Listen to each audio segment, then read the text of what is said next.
भाग्य त्रिकोण में आज पांचवें भाव की चर्चा करेंगे। नमस्कार प्यारे दर्शकों, मैं हूं कमल दुबे, आपका ज्योतिष मित्र। सौभाग्य सलाह में आपका स्वागत करता हूं। प्यारे दर्शकों, भाग्य त्रिकोण या धर्म त्रिकोण को कुंडली में विशेष करके पहले भाव, पांचवें भाव और नवें भाव से देखा जाता है। पहले भाव की चर्चा इसके पहले वाले वीडियो में मैं कर चुका हूं। आज बारी है पांचवें भाव की चर्चा करने की। पांचवा भाव हम सभी के लिए बहुत ही महत्वपूर्ण है। पांचवें भाव में बैठा हुआ ग्रह हमारे शिक्षा और संतान से जुड़ा हुआ है।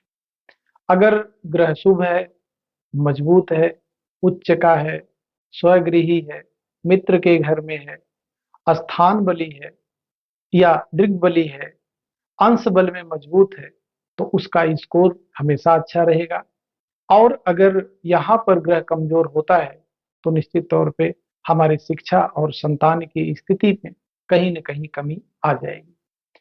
नौ ग्रह अलग अलग विराजमान होते हैं तो नौ ग्रहों का स्वभाव कुछ अलग होता है। हर ग्रह एक दूसरे से अलग होता है और अपने स्वभाव को इस पांचवें घर के ऊपर डालता है, क्योंकि यह जो भाव है शिक्षा और संतान का विशेष है। और शरीर में अगर देखा जाए तो विशेष करके पेट का भाव है। वैसे यहाँ से किसी योग्य सलाहकार की स्थिति को देखा जाता है और राजनीति में मंत्री पद की स्थिति को भी समझा जाता है, या समाज का वह व्यक्ति जो समाज के लिए एक सलाहकार की भूमिका में होता है, वह स्थिति भी यही यानी पांचवें भाव से भी हम लोग समझते हैं।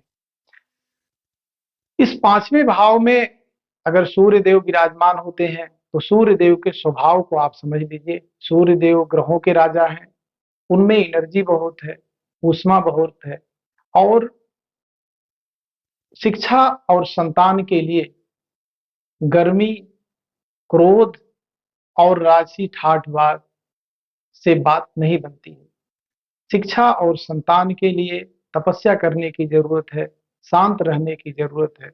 तो यहाँ पे सूर्य देव का स्कोर बहुत अच्छा नहीं रहेगा। ऐसे लोगों की संतानें होती हैं तो उनके काम नहीं आती हैं। शिक्षा की स्थिति भी बहुत खराब बनती है, क्योंकि सूर्य देव राजसी ठाट बाट वाले हैं। तो ऐसा व्यक्ति अपनी शिक्षा को लेकर के कुछ आलसी हो जाता है। इसलिए जो उसको शिक्षा में जानकारी होना चाहिए उसका अभाव देखने में मिलता है। में चंद्रदेव पांचवें घर में आकर के विराजमान होते हैं तो ऐसा व्यक्ति पुत्र पौत्र से संपन्न, राजतुल्य, राजमान्य, अच्छा शिक्षा प्राप्त करने वाला और समाज में एक विशेष सलाहकार की भूमिका में होता है। मंगल देव के विराजमान होने से वही सूर्य देव वाली स्थिति आ जाती है। ऐसा व्यक्ति क्रोधी होता है, चुगलखोर होता है, लड़ाई झगड़ा इत्यादि में अपना दिमाग लगा देता है या समाज को बांटने में विशेष करके अपना दिमाग लगा देता है।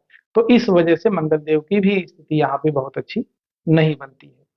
प्यारे दर्शकों, अगर बुध देव आकर के विराजमान होते हैं और बुध देव कहीं किसी पापक ग्रह से पीड़ित हो जाए तो अपनी शुभता खो देते हैं। ऐसा व्यक्ति चुगलखोर हो जाता है। शिक्षा और संतान की स्थिति बहुत खराब होती है।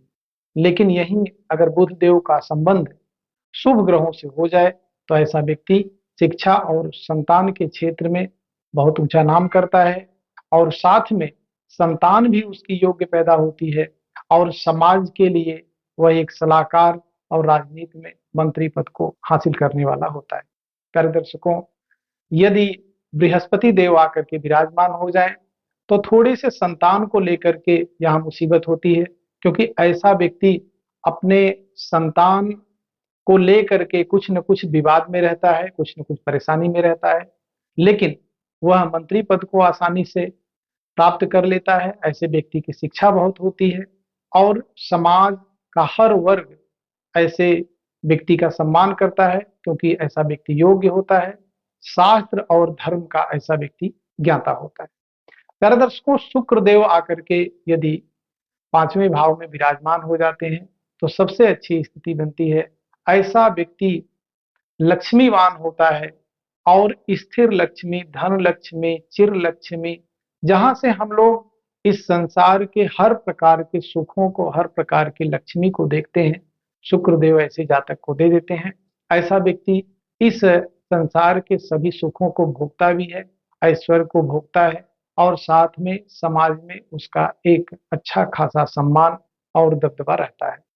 शनिदेव के आ जाने से व्यक्ति सुस्त हो जाता है, शिक्षा के क्षेत्र में बहुत अच्छा नहीं कर पाता है, संतान की भी स्थिति काफी हद तक खराब रहती है।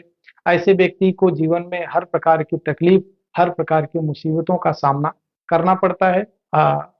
वैसे तो ऐसे जातक को पुत्र संतति बहुत मुश्किल से होती है। अधिकतर देखा गया है कि शनिदेव के पंचम भाव में विराजमान होने से कन्या संतति की ही प्राप्ति होती है।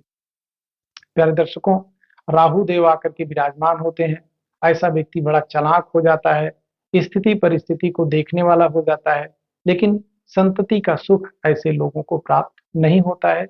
और जो उसकी टेक्निकल एजुकेशन है वह भी समाज को बांटने वाला होता है। स्थिति परिस्थिति को देख करके वह बोलता है, एक पक्ष को खुश करता है तो दूसरे पक्ष को नाराज करता है।